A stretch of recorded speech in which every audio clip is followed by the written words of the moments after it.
Hello, listeners. This is another episode of Commander and Coffee. Quick intros. My name is Y. I'm Cork. Hey, it's Cypher. Okay, so last week we had a cool episode talking about Shorakai. So we talked about Draw Pass, and this week we're going to go fast. We're talking about Adnaz with Cypher. Yeah, love me some Turbo Naus. It's definitely one of my top strategies. Um, so really to kind of get into it, guys, today's topic is definitely all about speed, right? So most of you in the community probably know or have heard the term Turbo Naus archetype before. We all know it's a well-known staple in cEDH. The archetype was very popular way back in the early inception days of cEDH, and then this little card got unbanned called Flash. Kind of warped the format. A lot of newer listeners probably do remember a little bit of the Flash Hulk meta.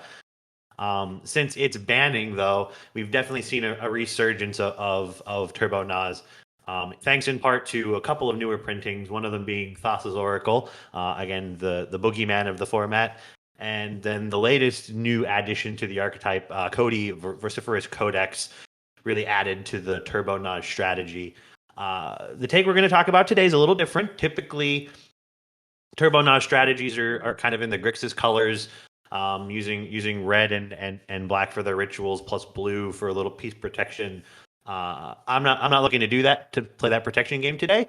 I'm looking to run Black Red Rakdos, and I'm pairing it with Rograkh, son of Rograkh, commonly referred to by us as Roger, and Tevesh Szat, Doom of Fools, another powerful Grixis commander or mono black planeswalker commander that gives you a bit of play in the command zone there. So really leveraging the power of Roger in this one. Tevesh is as a late game value engine, but typically with this deck, we're really trying to present a win actively between turns 1 and 3 is kind of when we want to be playing too. We don't really want to grind with this type of deck. Wow, Cypher, that's a lot there. You know what doesn't go fast? Our brew today. We brewed that nice and slow today. We had a nice Gorilla Reserve from Grateful Roast Coffee. Nice fruity, nutty with a light hint of smokiness. It was absolutely delicious. Yep, we took it out on a disc golf course, actually. I sipped it as I played, and Cork drank it on the way to the course. So, good morning. So I think we kind of laid out the idea of what we're trying to do here, and I agree that a lot of the main points of Adnaz are kind of well understood if you've been in the meta for a while. And if you don't know already, you'll definitely find out fast the more you play. Certainly the easiest way to learn is by doing in many cases. So for this deck in particular with Roger Tevesh, there's I guess some unique angles that you take with playing this deck as opposed to other Adnaz decks. What is the main plan of your deck right now, Cypher? I feel like this is kind of like a more of a linear ad naz strat. The plan of the deck is to resolve a path spell as early as possible. One of the things for listeners, for those that want to get into the Turbo Naus archetype, there's things that get you to your payoff spells, and then there's your payoff spells, right? So you have your rituals and your card draw that they're all kind of building that storm to get to that payoff spell. And in this case, we have several different payoff spells we'll talk about later, ad nauseum being one of the primary conditions. And one of the ways that makes this deck faster than some of the other Storm decks is the power of Rograkh, son of Rogoth, or Roger, for example. Roger being a 0 mana commander that you can cast for free without even playing a land drop allows us to utilize some of the more powerful rituals that require sacrificing. So you get to play things like in this format, the Moxen are banned, right? Very powerful power 9 card, 0 mana rocks that tap for a colored mana. Well, Mox Amber is essentially a Mox Ruby in this deck, right? You draw that card on turn 1, you are 100% able to play that for free and generate a red mana off of it. So being able to do that into things like Calling the Weak, Infernal Plunge that we'll talk about.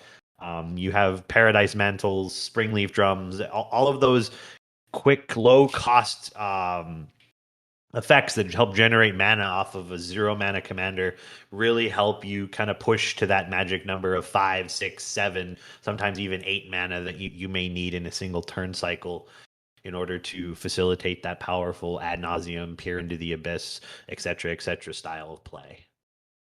Yeah, so you have your general suite of fast mana rocks that you see in other decks, your Sol Ring, your Mana Crypt, your Mox Opal. and then Roger allows you to play additional ones such as the like you were saying, Mox Amber, Infernal Plunge, Culling the Weak. You do the fast mana plan, but you do it with a couple extra cards added because of the nature of your commander.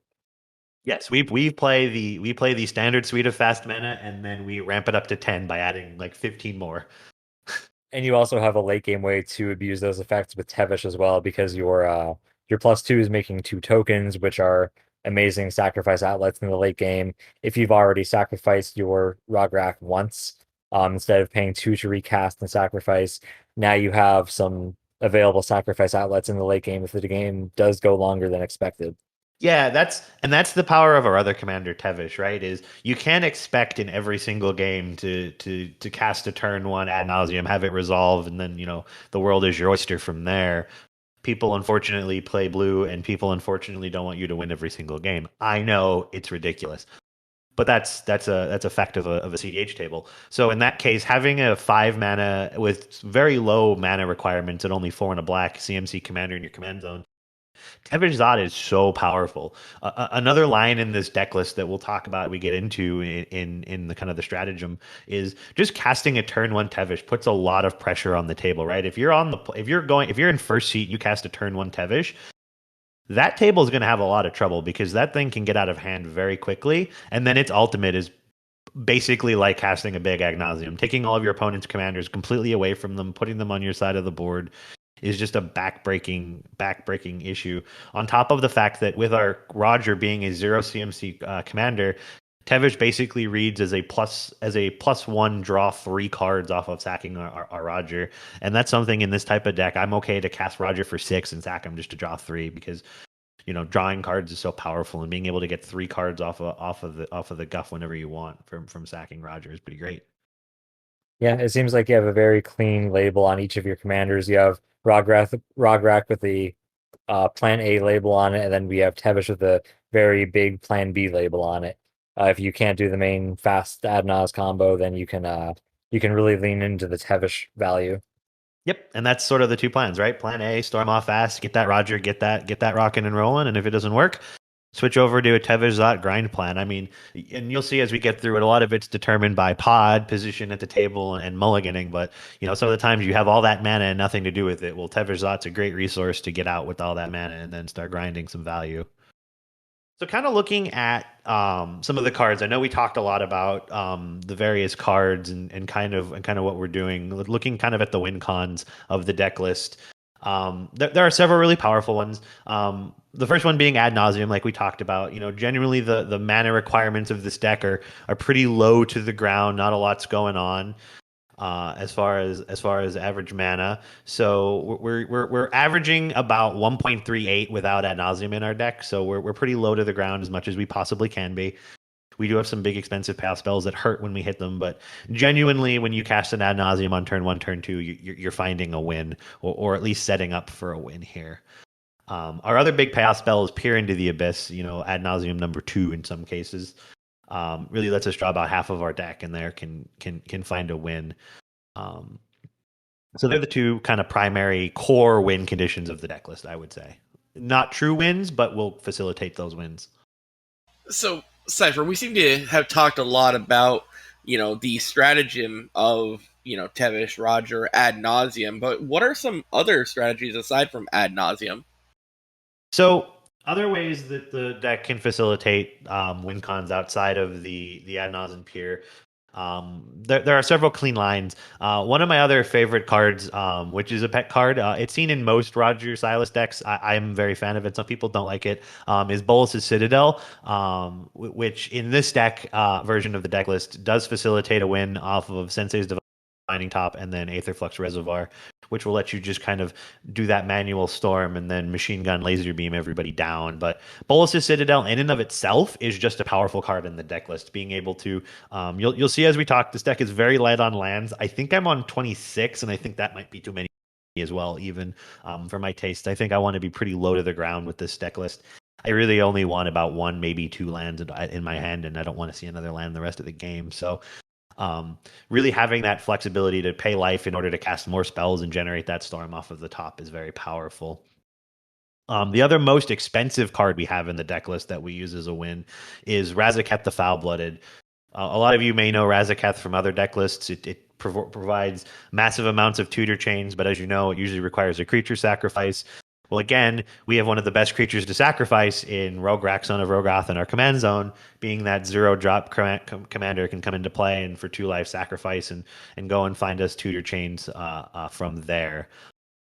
Those are our current large scale win conditions as to the power plays. And all of those are really helping us dig into what I consider 2 really clean and really efficient win conditions, which is the Dualcaster Twin Flame combo. And I know it's Dualcaster Twin Flame, Heat Shimmer, Saw in Half, everything under the sun like that, any of that Dualcaster combo.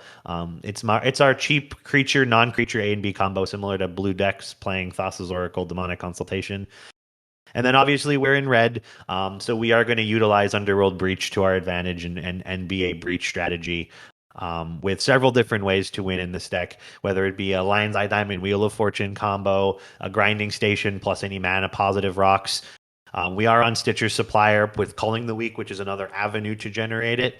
And then an avenue one card is not in the deck list, but another interesting way you can build it is Birgi, God of Storytelling, which we'll talk about in the ramp section, is a fantastic way to generate you red mana when you're storming off. But the card Burning Inquiry, which is, for those that don't know, is a red sorcery that has every player draw 3 cards and then discard 3 cards at random. I'm not currently on that. I'm trying to test other things, but I've seen it in the past and other people have played it and they said it's been pretty successful. So all of those will help kind of facilitate wins to actually close out the game and win the game through there that we're currently rocking. One of my favorite things about this deck in particular is its uniqueness. We always get the Storm decks with Grixis and stuff like that just goes, yeah, I'm going to mill my library and then play Thorkel and just win. Whereas this one, you got to have to think outside the box or kind of chain together and actually use your brain, so to speak, and think about what your next move is, because each and every individual action changes the flowchart of your gameplay. It's less forgiving. I think that's the way I want to put it. Correct. One of the scary things, and I'll touch on one small interaction pretty quickly here. I don't want to. We could spend an hour and a half talking about combos. Just in the way these combos interact is the biggest thing when you're building this type of deck list is you don't want dead cards, right? You're running a very tight and efficient package where, if you're spending 5 mana to sack that Rograkh to draw 3, the last thing you want to see is 3 cards that don't work well together. So you're really looking to maximize efficiency there. So like one of the win cons in the deck list we talked about, Dualcaster Twin Flame. So one of the cards that I'm waiting to come out for this deck list that everybody knows about is Saw in Half, right? The card that was spoiled that's in Unfinity that's going to eventually come out. Well, that card actually allows you to do some interesting instant speed wins with cards that are already in the deck list. So you're really just looking to upgrade efficiency. So we currently have things like Twin Flame and Heat Shimmer that are powerful, but they're sorcery speed effects. Saw in Half being an instant and being a and giving us a second copy of Dualcaster really allows us to do interesting things where, if somebody casts a Demonic Tutor, you're able to flash in that Dualcaster Mage and copy the Demonic Tutor, and then Saw in Half the Dualcaster to get a copy of Demonic Tutor plus a copy of Saw in Half, which gets you Saw in Half looping, and then the Demonic Tutor gets you Lightning Bolt, and then you Lightning Bolt copy, and all those things that when you watch somebody do it and your head spinning is just the practicing that you have to get into this deck and not having those dead or broken cards in, and then utilizing these cards not only for the combo but as value engines. There have been numerous times where I've just Dualcastered a counterspell or Dualcastered a tutor in order to facilitate another win because I had Dualcaster in my hand. So really you want your A and Bs to have additional value on top of themselves into these decks. And that's why these particular win cons were chosen, because they are excellent when you pair them together and you win they literally say you win the game, but they are also phenomenal on their own at being able to, Twin Flame a Dockside Extortionist to just push that extra mana to the pier, or acting as a bigger ritual than what it is, or using Rograkh to basically tutor every card out of your deck if you want to go down that road, or any of those lines are kind of where we're at. I think the core of the conversation is that when you're playing red black, when you're playing fewer colors, you are left with fewer tutors and fewer just general staples in general. So when you're mostly limited to black tutors in this deck, you really need to lean heavier on layering of combos, things that have that multi-function, that when you draw a piece, it has multi-uses. Correct. And that's why I like this deck, because you have something, like I said, you have something like Thassa's Oracle. No one's casting Thassa's Oracle on their own, right? They're slamming that card with a Tainted Pact or a Demonic Consultation. Whereas here, I'm comfortable slamming any of my cards to generate value from them to facilitate another win later on down the line. And they all kind of It's support. nice when you have things like Breach where you can just rebuy your dual caster mage later in the game as well. Correct. Yep. So those are kind of the combos. We're not going to go into too much detail on some of those. Make sure if you're interested in this deck list, I do recommend, digging into some of the primers and some of the research, and I'll post some of my notes in the deck list as well. Because there's like tons of Razaketh tutored chains and some. These aren't easy cast Thassa's Oracle, hold priority, cast demonic consultation lines. There's a lot more nuances behind them. Think of somewhere in between something like, if you guys know Anala, like the Anala 25 step chain to win the game. You're closer to that spectrum than you are just, A plus B I win kind of process there, which is really cool to see. Sir, it's 20 step. Thank you very much. Close enough. And it is so much fun. Don't at me.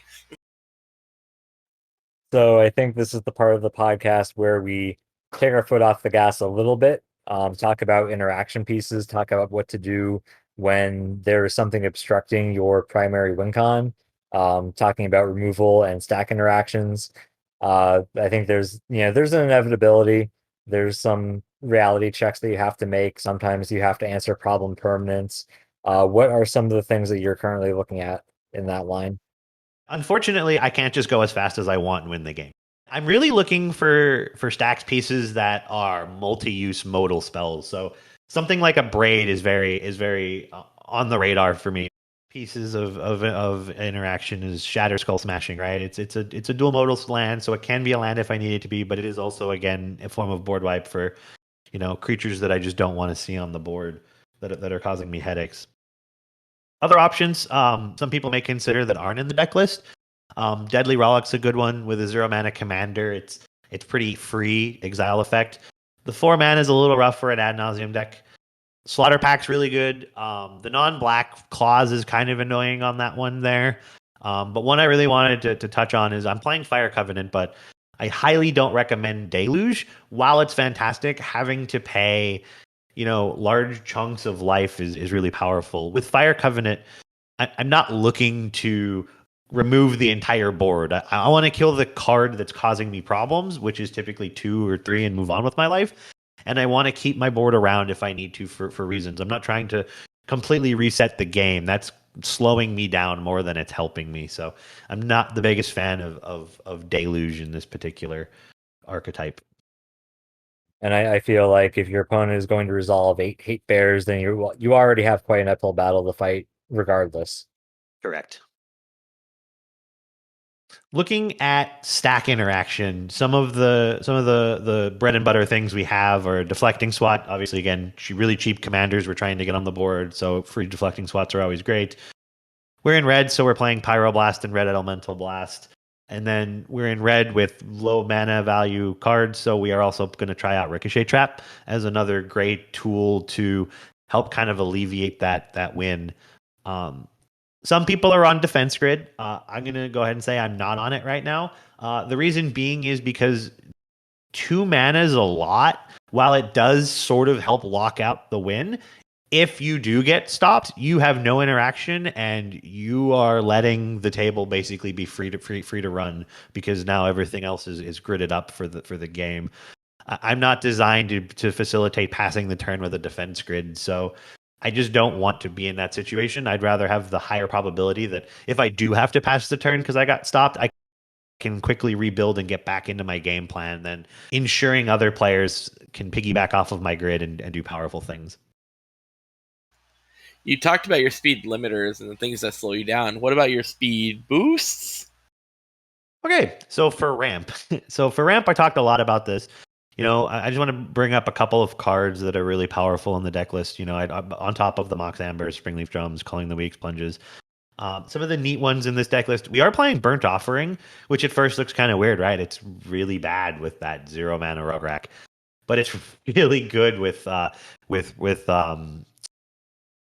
Razaketh that generates you that 8 mana. There's also an interesting line in this deck list that I'm testing out right now using it that facilitates an interesting win with it, a Reiterate, and a Lightning Bolt, all that are tutorable off of the Razaketh. So with 3 tutors, you're able to go and get your Burnt Offering, your Reiterate, and your Lightning Bolt. Then you Burnt Offering the Razaketh, reiterate it, make 8 mana, and keep running that cycle, generating infinite red mana, and then lightning bolt, and then starts cycling lightning bolt around. So just another powerful way to make a whole bunch of mana out of nowhere. And that functions because Burnt Offering, the sack is part of the cost and not the resolution, correct? Correct. And then when you reiterate it, it would take the known information of the Razaketh and let you do the shenanigans of the 8 mana, and then you get to go off to the chain. So really neat interactions there. Again, we're just really trying to maximize that. I have a copy spell and a mana ramp card as part of a win con in the deck list. That's just kind of the bread and butter to what we're trying to do here. Kind of looking at some single cards I wanted to talk through about. I talked about some of the standard ones, but you may notice Mizzix's Mastery in here, and I kind of didn't have a spot for this. But this is Peer into the Abyss #2. With those Entomb style cards, if you entomb or get a Peer into the Abyss in your graveyard through a wheel, Mizzix's Mastery says 3 and a red, cast PETA from your graveyard. Right? So it heavily reduces the cost of PETA. It's a giant ramp spell that lets you cast PETA for little to no mana over itself. Very powerful effect into there. We're not looking to overload it. Don't even look at that text. It doesn't exist in this deck. It's 4 mana. Cast your PETA from your graveyard. You can also do ad nauseam, but PETA is the more fun one. Bergie God of Storytelling is another one. Just a phenomenal ramp engine. Its backside is also very, very powerful in this deck list. Don't be afraid to do 5 mana and then start using it to kind of turn through your deck. Your deck is full of 0 and 1 cost cards. You're going to be able to cast them pretty reliably. It's also a reason to hold on to some of your late game lands, just knowing that you have those discard outlets available as you go on with your game. Turning your 5th or 6th land or whatever it might be into more gas seems like a good line to be on. Yeah, you really don't need to hit more than like 3 lands. Like if you're at 5 lands in play, something's gone wrong. I arbitrarily say 5, but yeah, you're correct, Cypher. The last card that I kind of really wanted to talk about here that may confuse people is Kuldotha Rebirth. Excuse me. Kuldotha Rebirth is a very interesting card in the deck list. A lot of the times with Razaketh, the green decks are using Life Death as a reanimation spell / a way to turn your lands into it. I don't have that luxury. But for 1 red mana and sacrificing a mana vault or a used up mana rock, I'm able to 1, feed my Underworld Breach and create 3 goblins that are sack fodder to either Tevesh, Szat, Razaketh, good blockers to protect Tevesh if I'm trying to go for the ultimate strategy. Whatever have it. Very versatile card in and of itself. It's a very weird one, but it actually pulls a lot of weight into this deck list. It also helps facilitate if I can't cast my Roger due to Dranith, I can still kind of turn through some mana with my sack effect rituals with the rebirth there. So it helps me get some creatures onto the board. Yeah, and it also just it's so unique. I mean, we actually played a couple of games with this, and it leads to this neat interaction of combos where people are just going, you what now? Like you can completely win out of nowhere on what was it a little of Cypher? What was it like? 1 cast of it and having a Razaketh down. Yeah, it gets you 3 sacks, right? So from there, like I said, one of the combos was, Burnt Offering, Reiterate, and Lightning Bolt, right? That's 3 cards. You get 3 goblins, right? You can also get Underworld Breach, Lion's Eye Diamond, and Wheel of Fortune off of it, right? So you can literally assemble any 2 to 3 two card combo plus protection, or any 3 card combo off of just it with a Razaketh. So. And the beauty of it is you get to sack them at your speed. So technically, what you'd be able to do is sack 1 tutor for the Lion's Eye Diamond, crack the Lion's Eye Diamond, ditching your hand, then going and grabbing Underworld Breach, Wheel of Fortune, whatever, just to make sure that you could cast the rest of it. If you could literally win off of, what's the Dark Ray Entomb, Animate Dead with an extra mana, cast the Call of Rebirth, and win from there. Yep. Yeah, that's what I like about decks like these because I feel like your average opponent is going to expect the Adnaz, but then you get them with the left hook with all these funky combos, and that's the kind of magic that I like to play the most. You have a solid core of your deck, you have a solid core combo, but all of your middle ground cards, all of your lesser known fringe combos, I think are the ones that kind of put you over the top in a lot more pods than you might expect. The balance to this deck list is if it reaches turn 5, your advantage bar is non-existent at that point, right? You are climbing to try and skate back into this game. But otherwise, it's very unique in the fact that it runs so efficiently, right? We're not trying to grind, we're trying to win quickly. We have some grind engines in the deck list to facilitate that, but everything here is trying to run as efficiently as possible and maximize efficiency. And when you're looking at a deck list like this, and again, I'm testing some odd things and I'm trying some unique lines, and I think in Turbo Naus you have to build into yourself, but you have to always keep that in mind is you are running on the needle's edge when you're trying to play these deck lists. You're not interested in what the opponents are doing. You're not interested in trying to stop their stuff. You're interested in your own game plan. You are selfish. You are self-centered, and that is what you want to do in this type of deck. Yeah, I feel like a lot of your possible future upgrades are just come from the question, does this fulfill a similar role in my deck with a lower CMC? Yep. If a new card comes out and it's 4 or 5 mana, I'm probably not interested in it. If a new card comes out at 1 mana, 2 mana, 0 mana, yes, I may be a little more inclined to take a look at it. But I'm just looking to lower my curve, right? The cards are doing what I want them to do. I just need to drop the curve or efficiency. Like, for example, I do want to swap Heat Shimmer out for Saw and Half when it comes out because I'm at the same mana cost, but I'm going from sorcery speed to instant speed. And instead of being restrictive to have to win on my before my combat turn, I can now win outside of combat, right? And I can win instant speed over top of other combos. That's what I'm looking to do more with this to improve it. So on the whole combo area, is there any instant speed combos? Like, can you win over the top of somebody? Yeah, so absolutely. So one of the cleanest ones that we're talking about here is the Burnt Offering Reiterate combo. All of them being instant speed with a Razaketh in play, a black mana, 2 red mana, and 5 other mana. Five, one, two, four, five, 6, 5, 4, 4, 4 other mana. Excuse me. So 4 colorless mana, 2 red mana, and a black mana. You can assemble a an instant speed win with the deck list by kind of chaining that combo together. And then one more sacrifice piece for the lightning bolt, I guess, would help too, technically. But yeah, either way, there's multiple lines you can get to that effect there by just using that, where you can win over top of anybody. Obviously, the big one I'm waiting for is Saw and Half. That combo there was kind of the reason I wanted to do it, because being able to use somebody else's tutor to your advantage is always fun. I've tested a little bit with that card, and it's really fun when someone casts a demonic tutor and you're like, cool, in response I'm going to dual caster Saw in Half, copy the demonic tutor, copy the dual caster, do that a couple of times, and then cast a lightning bolt in the middle of that chain, and then copy the lightning bolt now and kill you. Cool, you're dead. Your demonic tutor doesn't resolve. That was fun. Yeah, I think once Saw and Half comes out, Dualcaster is going to be even more nutty than he is. It's almost reaching that territory of, Thassa's Oracle, I win. Or Oracle Console, I win. I'm glad with such a tutor-rich format that we have that now there's more cards to keep those a little bit more honest. I mean, Dualcaster win the game isn't exactly what I'd call honest, but I mean things like Opposition Agent, I mean things like you're saying your Dualcaster combo, people have to be more cognizant about firing off tutors. It's not just the straight upside cards that they once were.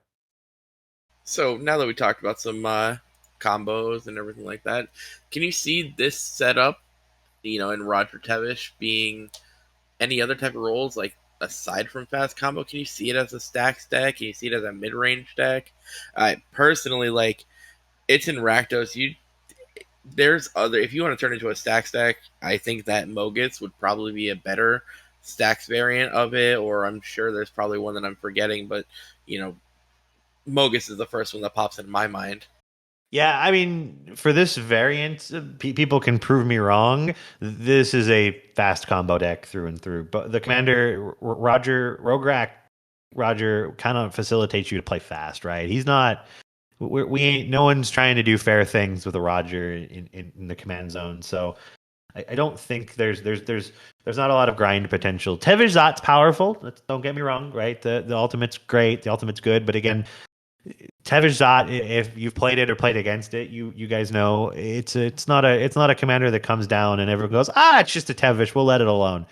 It's getting attacked. It's getting targeted. It's getting beaten up. People are trying to remove that card from the game. So the only really viable way, in my opinion, you're at all building this is this fast combo. I don't think there's wiggle room to transition to a stacks deck, transition to a control deck. You're not in blue. You're not in white. You just don't have those pieces. You're in full blown Rakdos. You are actively trying to just go. There are some examples of Tevesh in the command zone with slower decks, but I believe all of them are trying to add more colors to the deck. I know that Thrasios Tevesh is one that has been seeing some play around the way. Yeah, Tevesh has partner pairs that allow to facilitate that strategy. You have the Thrasios deck, which tries to generate infinite mana. It's just a bread and butter good soul tie deck. You have Tevesh Ishai, which is a Esper deck that's really trying to utilize like humility style effects because Tevesh actually makes 1/1s then, which is funny enough. Yeah, it's flexible. So he definitely has his flexibility. Rograkh is the card that's really holding that back. But I mean, that's the power level of what you want. I mean, for those listening, you might have also heard of Rograkh, Silas, Turbo Naus strategies. That's the Grixis variant of the deck list. A little slower, not trying to win as fast. Wins with a dumb fish as opposed to the fun dualcaster or Aether Flux Reservoir combos.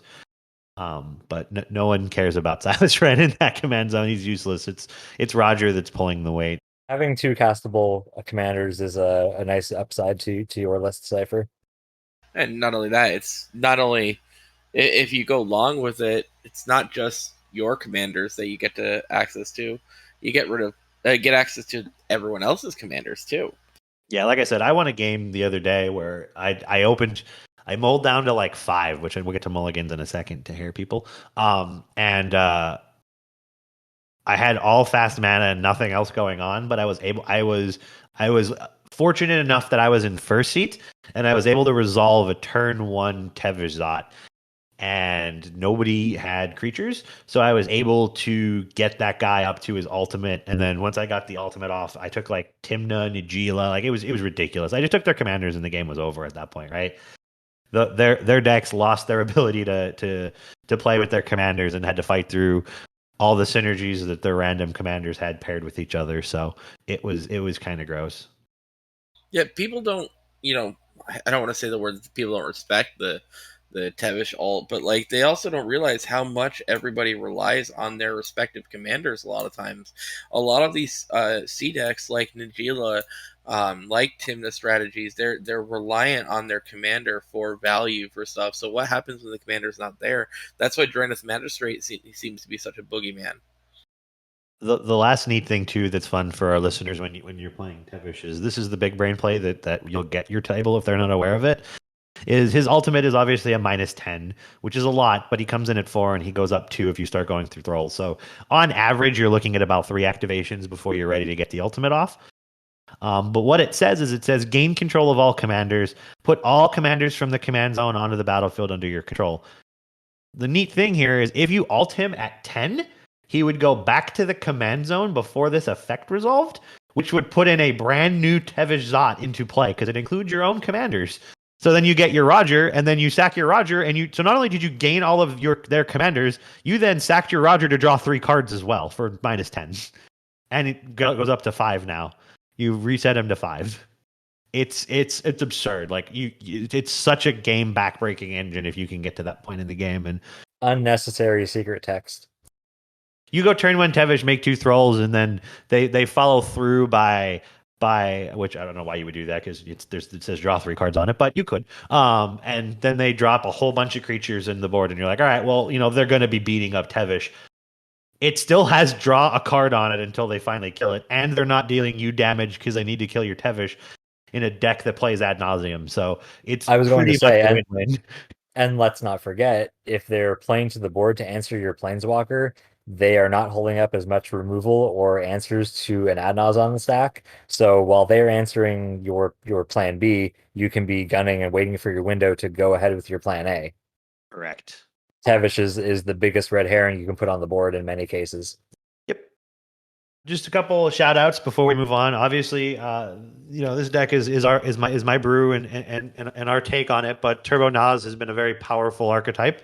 So the Turbo Naus Discord, we're active community there, always looking for new and innovative ways to improve the archetype in all colors and all spectrums. As far as this version of the deck list is concerned, Roger Tevesh, there are 2 primers on the database if you want to look at other variants. One is called Togstone by Only Adnaz, and then the other one is by Eisenhertz. It's Roger Tevesh Turbo Storm, I believe is the name of the deck list. Similar takes. We're all kind of running the similar engines. A few tech choices in there that are unique to the deck lists. I highly recommend you check them out. They both have primers on there that are very good. They go into detail on the combos. So if you heard something you saw from here today, and you want to go look at the full-blown step-by-step guides, they're a great resource to go and to kind of take a look at those there and see what they're doing. We talked about it. We heard about it. We spoke in length and quickly enough about it. Let's get to some hands. Yeah, let's play some hands and see how they look like. So, a couple of notes on these types of hands that I want to kind of shed some light on for our listeners here is they're very specific, and you'll probably see a hand and we'll talk about it and you'll say, oh my god, this is such a good hand, and I'll be like, this hand is garbage, don't keep this hand is terrible. Mulliganing aggressively is the biggest factor in this deck list. Win the game turn 1, turn 2, turn 3 at the latest. You do not have the luxury of saying, I got some spells, some lands, it's good. If your first or second 7s are not 100% keepable, throw them away. Mulliganing around 5 and 4 needs some restraint, but is typically required in this deck list. You want to see at least one payoff spell or cheap tutor, enough fast mana to cast the spells or tutors, and some form of cheap protection if possible. Some of the times that won't happen, but some of the times it does. So, in your 6 or 7 card hands, you really want 2 payoff spells and a tutor and a piece of interaction, and then enough fast mana to go off as early as possible.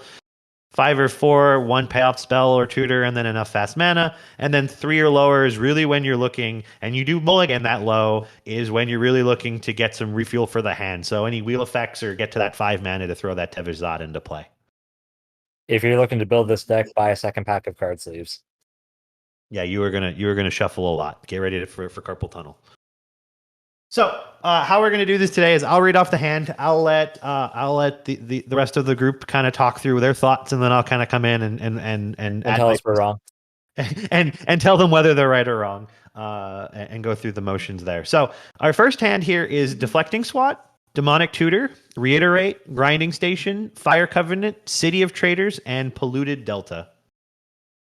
This is a ship. I kind of hate it. Yep, this is a fair game. We have Demonic Tutor and Deflecting Swat, which is the tutor and the protection, but there's no mana. You're playing fair magic. You're playing 1 land a turn. This does not do what we want. So our second 7 is an Imperial Seal, a Talisman of Indulgence, a Grinding Station, an Aetherflux Reservoir, a Mountain, a Wheel of Misfortune, and a Graven Cairns. This feels like a keepable 4 or 5 card hand because you have the quick Wheel of Misfortune. I feel like on being a second 7, you probably want to try for something better. I heard there was no fast mana, and I went, nah, this is not fair. I mean, this is totally fair. Let's get it out of here. You have Raven Cairns as a black source, so you don't even get to Imperial Seal on turn 1. You have to do that on turn 2. You beat me to it. I was about to say, this hand's a ship, but it's kind of interesting because you have, the Imp Seal to go and get, a Crypt or something like that to start getting you some fast mana, but, you can't do that until turn 2 because you have to play Mountain into Graven Cairn, so it's just not good. You're flipping this. All right, down to 6. Ooh. Springleaf Drum, Dark Ritual, Dragon's Rage Channeler, Ricochet Trap, Blood Pet, Graven Cairns, and a Red Elemental Blast. Here we go with Cypher again, cheating, putting way too many Graven Cairns in his deck. This is a ship. I almost like this because Roger does give you the color fixing via Springleaf Drum on turn 1. Not only that, you have a line where you can get a Darcy in play, And then you have a Dark Rit, you have a Blood Pet, you have a lot of gas here. So I think if you do keep this hand, you're on like the Tevesh line. But I guess this isn't really your plan A, but it does deploy an early Tevesh potentially. This looks like a plan Q to me, in all honesty. So if this was a 4, I would keep this. This is a fantastic 4 because in a 4 card you go land Springleaf Drum Roger Blood Pet, and then on 2 you can Dark Ritual into Tevish, draw 3 to refuel your hand. But this is a 5, I believe. So at 5, it's actually pretty tough. This is a good one actually. Maybe you keep this with like some maybe like some mid-range decks where the Tevesh has a better game plan for it. Is this not a 6? Is it? I thought this was was this a 6? Pretty Oh, sure the this 6? is Oh, this is a 6. 6. Yeah, no, my apologies, listeners. If this is a 6, you can do a better 5. If this was a 5, it would be questionable because that's a pretty decent 4. But I think we're looking to mull this one as well. We'll go down to 5. I fear life, so I would keep this on a 5. I agree. That's the Turbo Naus strategy. All right, so actually, I like this one. This is cool. So this is a deflecting SWAT, Cabal Ritual, Peer into the Abyss, Badlands, uh, Tainted Pact, Chromox, and a Culling the Weak. Okay, so I was gonna say it doesn't quite count to peer into the abyss, and I saw the last card being Culling of the Week. I'm like, oh yeah, that counts. Yeah, this is a good one. I mean, this is a 5. It is a turn 1 Tevish, if my math is correct. Correct. You Roger, you Badlands, Chromox, Imprint, Tainted Pact, Culling the Weak, and that gives you a turn 1 Tevish if that's where you want to be at. It is worth noting that this functionally becomes a 4-card hand with the Chromox. You know, you're knowing you have to pitch a card to Chromox here. Yep. I personally would keep this one because it's a turn 1 Tevish, turn 2 replay Roger, and then be able to draw 2 cards. Yeah, being able to draw is a nice bonus, I think. 3 cards. I'm sorry. Or you just like you make tokens with Tevesh and then see what you draw the following turn. If you don't have anything better with your mana, you can redeploy Roger and then draw the extra card. And if you do have something to cast, you can just sacrifice one of your tokens and draw one fewer card. I think we're all in agreement, though, that the 2 putbacks are going to be Cabal Ritual and Deflecting SWAT, though, right? I would probably put back the Tainted Pact.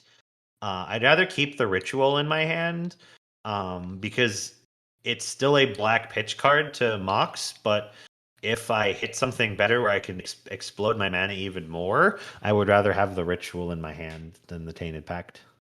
So then you would put the Peer into the Abyss under the Chrome Box then? Because remember, we're down to 5. So like you're describing your keepable hand would be Badlands, Chrome Box, Peer into the Abyss, Cabal Ritual, and Calling the Weak. Okay, yeah, Cabal Ritual, Peer into the Badlands, Chrome Mox, Calling the Weak. That would be my 5, right? 1, 2, 3, 4, 5. Yep. So Because And with then your current line stacking your Roger, you don't really have deflecting SWAT up at a time where you want it up. So you just kind of have to go for it. Yeah, because you have it up after the Tevesh resolves, but then the Tevesh has to resolve, and then at that point, like, I don't really care about it at this point. So, yep. So we kept it. Yay. All right. Second 7. Ricochet Trap, Entomb, Dragon's Rage Channeler, Marsh Flat, Spear into the Abyss, Lion's Eye Diamond, Lightning Bolt. Too fair. Push it back. Yeah, I agree. This hand is not very good. It's got a couple of neat pieces. It's got the Entomb, but like if the Peer was like a Mizzix, that would be cool. Or if there was a reanimation spell in here, maybe. But this is not a good one. We're gonna mulligan this. This one we have a Chrome Mox, a Snow Covered Mountain, a Rite of Flame, a Praetor's Grasp, Deflecting SWAT, Mox Opal, and a Peer into the Abyss. This is close in my opinion because you don't have Metalcraft for the Mox Opal yet. You do have a Rite of Flame, but that's one of your smaller ritual effects. And I feel like Praetor's Grasp probably goes under the Chrome Mox here, but the Praetor's Grasp could also be something like a Mana Crypt.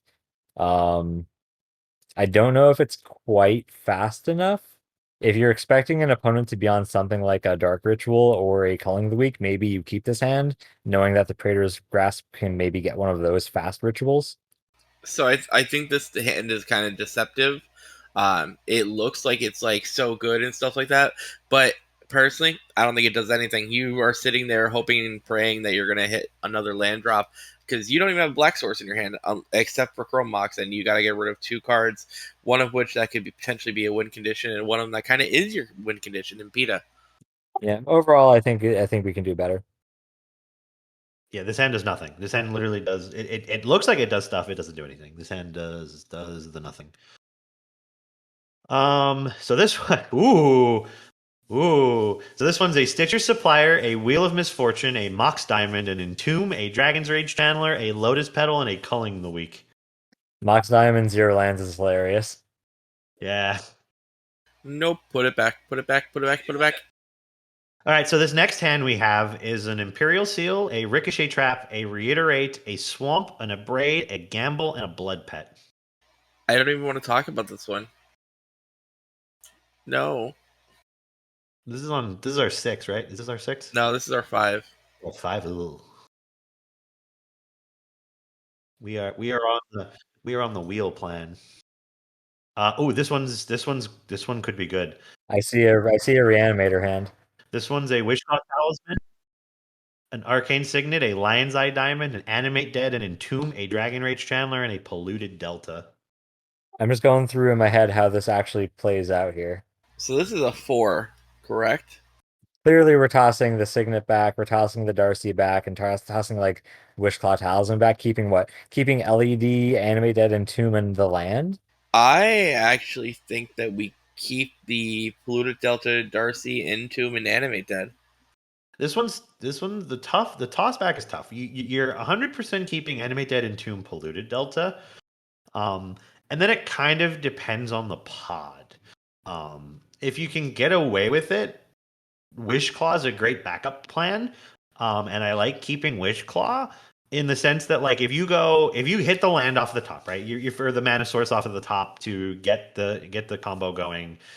You Entomb Razaketh, and then you Animate Dead Razaketh, and you kind of get the ball going. But if they counter that and you don't have anything else, you're kind of flying blind. So Wishclaw is a great tool then to kind of help dig you back out and get you some gas to get your game plan going again. Because you can also get the LED. So the neatest thing with the Razaketh line is, so like if you sack the Rograkh to the Razaketh, you go and you grab LED. Well, then you play the LED, crack the LED. You actually generate a mana because then you use 2 mana to recast the Razaketh, which lets you go and retutor again. So you get that second tutor to go and find other things and continue kind of pumping through the deck list depending on where you're at. So. There's also a world maybe where you keep the turn 1 Darcy and you're abusing the surveil triggers to, kind of get the wheels spinning again. Because you have the Lion's Eye Diamond, you can be working toward a Tevesh here.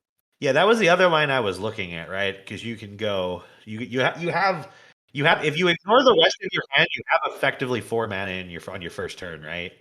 So yeah, because if you lead on Polluted Delta for Dragon's Rage Channeler, cast Lion's Eye Diamond and Surveil 1. Not to mention that you're also drawing a card on turn 1. So you're seeing some cards before your second draw step.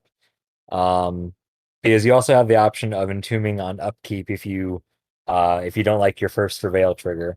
So you can be seeing between first draw step, surveil trigger, draw step. You are looking at 4 cards before your second main phase 1 of the game. So that might be able to be a plan if you are on a 4-card hand. yeah, there's also a world too where you keep like the Darcy and the LED and the land too, and then you can kind of Wishclaw into an Underworld Breach, and that also sort of facilitates a win because Darcy will help kind of like, well, not a true win, but will help facilitate some surveils while you kind of dump your graveyard around trying to figure that out. Even Entomb, right? Because then if you can get the Entomb into the bin and recast it off of the Underworld Breach, then you can Entomb Wheel of Fortune and then go from there. I'm now seeing that how nice of a band-aid Tevesh can be in situations like this, where if you're able to get the rituals to just get Tevesh out early, your you keeping a 4-card hand kind of gets remedied. It puts you back in the game with 1 activation. Yeah. The way I kind of look at this hand is exactly that. It's the plan is to get Tevesh in play, but if I can hit it, then I have a clean interaction into Animate Dead to facilitate a win. There's also a weird slower line if you're really involved on the Tevesh, where you can like entomb Bolus's Citadel and use Wishclaw to grab uh, Goblin Welder, and then try and weld that away into a Bolus's Citadel. Cheat that into play as well too. A little wonky, but neat interaction you can do there. Yeah, good to know. I mean, these opening hands are fun. Let's do like another like what 2 or 3 even, because I like the openers of this deck. They're very it's a fun thought exercise, especially for someone who hasn't played this archetype before, because like you were saying, Cypher, you're mulliganing very aggressively with this deck, and I feel like some people's preferences, like mine included, don't tend to gravitate toward decks who are going down to 4-card hands. So this next hand, I'm gonna tell you guys, I love this hand. This hand is a Wooded Foothills, Chrome Ox, Animate Dead, Feed the Swarm, Dark Ritual, Wheel of Fortune, and a Talisman of Indulgence. Lots of options. This hand is fantastic. It is a brand new hand with some mana on the board is what this hand is showcasing right now. Wooded Foothills for Badlands, Chrome Ox, pitch, Feed the Swarm, cast Dark Ritual, cast Talisman of Indulgence, tap out, Wheel of Fortune. You have a brand new hand. Yep, and disrupt your entire everybody else at the table, because a turn 1 Wheel of Fortune is amazing. So how about we do this? Let's imagine we did that. Let's draw our next 7 with that. And where are we leaving off? Is that mana floating or 0 mana floating? That would be 0 mana. If you wanted to get them as much as you can into play. All right, so then if we did that, we would draw into Cabal Ritual, Blight Step, Pathway, Reanimate, Lightning Bolt, Mana Vault, Mox Diamond, and Tomb. We'll go in a little bit then. You have a Mox Diamond with the land to pitch. Yep, so then you generate in 2 mana, untap, Reanimate your Azeketh. Or reanimate something that your 21 card worth of opponents discarded. So that may be a line. Yeah, people like to keep Dockside. People like to keep Dockside in their opening hands, and you just get a Dockside. Yeah, that hand was beautiful. Like I'll be honest with you, because not only that, you could entomb your end step and then reanimate on your turn with some backup there. Yeah, I like that a lot. There's also the notion of just Mox Diamond, get Mana Vault in play to have even more mana, but yeah. Mana for days. All right, this next hand is Command Tower, Grim Monolith, Fire Covenant, Imperial Seal, Faithless Looting, Feed the Swarm, and Burgi. Yeah, looting's nice, not good. I'm not into turn 1 Faithless Looting. It's too fair. Turn 1 Imperial Seal is still not good enough for me. This next one's pretty great, actually. It's Talisman of Indulgence, Mox Amber, City of Traders, Blood Pet, Soul Ring, Lion's Eye Diamond, Gemstone Mine. I see a lot of mana generation with no current payoffs. This feels like a Tevesh hand to me, but it seems like a very solid Tevesh hand. Yeah, 100%. This is really nice. Yeah, let's see. You can do... You just go all in on the LED plan. I mean, you're pretty much out of cards anyway. You dump your hand and LED into Tevesh, possibly. I don't even think you need to LED into Tevesh. If you go City of Traders, Soul Ring, you're floating 3 colorless. Amber makes the 4th with a red. You have... Can you get that? I don't know if you can get a Talisman. Depends if you want on turn 1 or turn 2, I guess. Yep, you have to LED, but you can still play out the entire hand minus a Blood Pet and a Gemstone Mine, or you can even play the Gemstone Mine if you don't want to play the City of Traders, and just get a Tevesh Szat into play. That seems pretty great. Yeah, I'd probably keep this one. I think it depends on where you're at the table, right? If you're in 4th seat, I don't know if I'm on board with a turn 1 Tevesh, depending on what the table did. Like if the table put a whole bunch of creatures into play, turn 1 Tevesh is not the greatest if you're in 4th. But if you're in a higher seed order, this is pretty great. I do like, just really quick, I do like the option of playing City of Traders with, in a vacuum with no other known information. I do like the choice of playing City of Traders because on the board you were putting out a Mox Amber, a Soul Ring, and a Talisman here. So you do have 4 mana worth of artifact mana already in play, plus your city. You're on 6 mana, which, like you were mentioning earlier, that's enough to do pretty much anything you want at that point. You may not need the second land drop. Plus, there's also the notion if anybody's played City of Traders, you tap it, float the 2, and then play your land, so you generate you get that ramp that turn as well. This next one here is interesting. It's a Soul Ring, a Lion's Eye Diamond, Infernal Plunge, Faithless Looting, Exotic Orchard, Dark Ritual, and a Gemstone Mine. Maybe I'm too cautious. If I were to keep this hand, I feel like I would want to start my turn with the Faithless Looting to see if I'm running out the LED, like which line I'm going for. Yeah, this is a putback because you get to draw, you get to see 3 additional cards.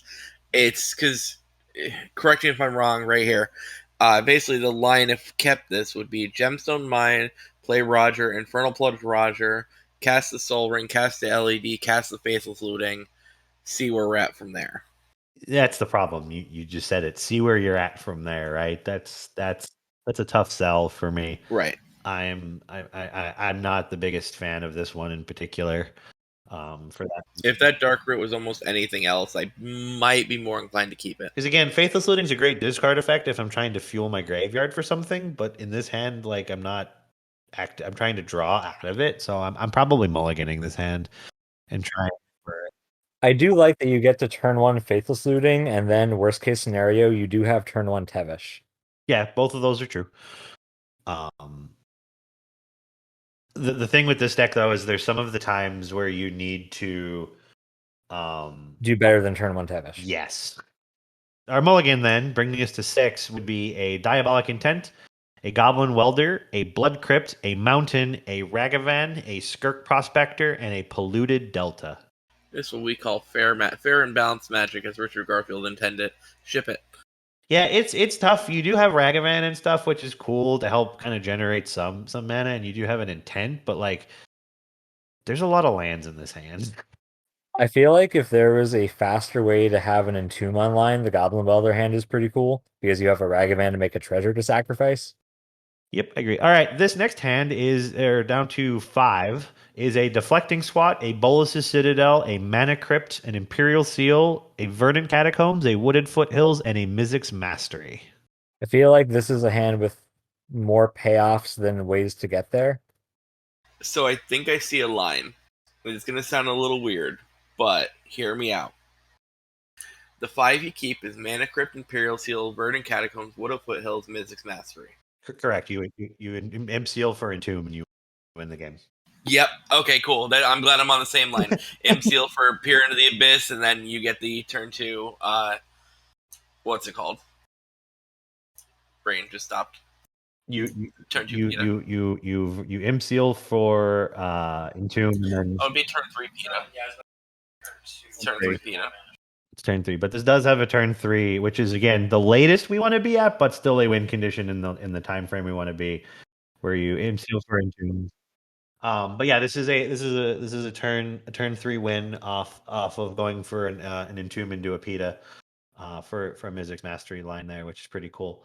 So I would probably at 5 I would keep this because I have everything I need to do that. Plus, depending on where I'm at the table, my Imperial Seal could be used for something else potentially. But I'm pretty clean cut. Looking forward to doing something like that. How about before we leave Mr. Rogers' alternate universe neighborhood, give us one more, Cypher. Yeah, now I'm having fun. I'm invested now. I don't think I'll ever build the deck. I just want to like look at opening hands.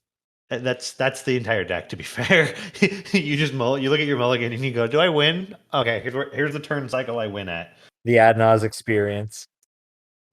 This one is a lot of Lion's Eye Diamonds in my hands today. That's interesting. Lion's Eye Diamond, Stitcher Supplier, Wishclaw Talisman, Tainted Pact, Sulphurous Springs, Necromancy, and Ancient Tomb. I want to keep it so bad, but I can't. I need the Oracle text on Necromancy. Can you do some nonsense with like a Tainted Pact? Is there some nonsense you can do with resolving a Necromancy and then like LEDing a target in response with mana? Is there some line that I don't know about? Not really, no. I like where your head's at, but no. This one's. This one is a Mox Diamond, a Blightstep Pathway, a Fire Covenant, a Scalding Tarn, a Rain of Filth, a Lightning Bolt, and a Final Fortune. I got it. You're seeing it. You can lose on turn 1. Yep, you can lose on turn 1. That's what we call Turbo Naus. Yep, that's Turbo Loss, you mean. Turbo loss. No, you could. No, you're not going to draw on anything that's going to win you the game in 2 draw steps, right? So with this hand, but you can in fact Final Fortune on the first turn of the game. Let's do a new hand here. Next hand is Polluted Delta, Blight Step, Pathway, Chrome Mox, Wishclaw, Talisman, Snow Covered Mountain, Bloodstained Mire, and a Mox Diamond. How many cards are we on I now? think we're on just 6. This is 6. Yeah, like what best case scenario, you're looking for like a Wheel of Fortune for this. I mean, you already have like 4 lands in your opener. I feel like this is already a 4 or 5 card hand at best. So I think we ship lower. If I'll be honest with you, if we had um, another spell that we could put under the Chrome Mox, I might be inclined to keep this 6. If the mountain was like any other card, Yeah. it would be interesting because then you can power out. You can get 3 mana on turn 1, which is a Wishclaw activation potentially. Which would like find you like ad nauseum, and then you untap to 4, maybe 5, and then you can kind of go from there potentially. It's tough though. It's probably a pitch though. I would pitch this because you have fast mana, but you don't have a lot of stuff to do with it. So going down to 5, we have Polluted Delta, Grinding Station, Burnt Offering, Lotus Petal, Grim Monolith, Ricochet Trap, and Vampiric Tutor. I wanted to keep it, but I don't think so. I think there's a little bit too much shakiness here. The fact that you have to crack Lotus Petal to resolve Grim Monolith is a little bit awkward. And I don't think that this hand gets to Vamp Tutor for a ritual effect. I feel like it's looking for a payoff more. Yeah, it's tough. I mean, you have the Grinding Station and the Lotus Petal, but there's no clean way to get Breach into play effectively. Like you can do it on turn 3 potentially, with the Grim, but because if you keep Polluted Delta, Grinding Station, Lotus Petal, Grim Monolith, Vampiric Tutor, you vamp for Breach, then you cast the Grim, and then you have to cast the Grim pass, and then you can Grim into Breach Grinding Station, sack the Grim, and start milling yourself. So there kind of is a line there. It's the clunky line. It's not ideal, but It does something. there is a turn 3 win in this hand. Is what I was getting at with this. It's weird, but it does have a turn 3 win in the hand. It's just awkward that your turn 1 is Polluted Delta pass because you're vamp tutoring, but not common in this deck. But it is a line that gets you there. All right, this will be one more. We'll mulligan because that's what the consensus was, and we'll see where we end up. This hand is a Praetor's Grasp, a Dark Ritual, an Infernal Plunge, a Fire Covenant, a Rite of Flame, a Snow-Covered Mountain, and that Burnt Offering. That is so much red mana. Yeah, way too much red mana and too much time on our hands. All right, then we move down to a Luxury Suite, Scalding Tarn, Collective Brutality, Ricochet Trap, Gamble, Jeweled Lotus, and a Final Fortune. I think we're on what, 4, 3? This is 3. I think on principle I'd have to keep this one here. Well, there's our fast Tevesh. Gamble becomes very bad on a 3-card hand. So we're definitely not keeping the gamble, notably. And you keep 2 lands, Jeweled Lotus, and then you resolve a turn 2 Tevesh. And hope for the best. Yeah, you don't really want to mull lower than 3, so that's kind of the hand there. So yeah, guys, that's an example. The hands were a little wonky. Moxfield decided to not be our friends today. I mean, our early ones were sick. Yeah, we had some really good ones earlier. So yeah, I recommend people to test out the Turbo Naus strategy. Some of the times you may not even like the deck list, and it may not be for you. It may be complicated, but it gives you some insight as to what your opponents are doing at the table when you're asking if everybody's good to go, and your Turbo Naus player is sitting there agonizing over their 5-card hand if it's keepable or not. That's why, because we're really again just trying to close out the game quickly as possible. You have to learn a lot with the deck list. Sometimes your deck hates you and you don't get there, and some of the times you go all in and your opponents stop you, and that's the game. You're dead in the water. But that's the fun of the deck list, right? You are trying to do unfair things as unfairly as possible with this deck list. So the give and take to not be the most broken deck in the format is some of the times you get got. But I will say that this deck is pretty resilient. Typically, when I'm playing, I find that the entire table has to play Archenemy to stop me. Which some of the times they're successful, some of the times they're not. And when they're successful, I'm out of the game. But I at least walk away with that game knowing it took 3 players sacrificing life limit everything they possibly can to stop me from winning, and then they'll work on rebuilding and playing their game, and I'll just kind of do my thing. Yeah, thank you for leading the discussion to our fast combo aficionado Cypher. Thank you to Grateful Roast for never making a bad coffee. They keep trying and they can't. It's always insanely good. Thank you, Cork, for making said coffee. Yeah, I mean, I'm just gonna say this now. Thanks, Cypher, for being so quickly. Because I'm out of coffee. All right, guys. Well, that's the episode. Until next time, I'm Cypher. And why? No, we were supposed to end on that. I'm Cork. Peace, y'all. Oh, bye. That was the wrong button. He just left us.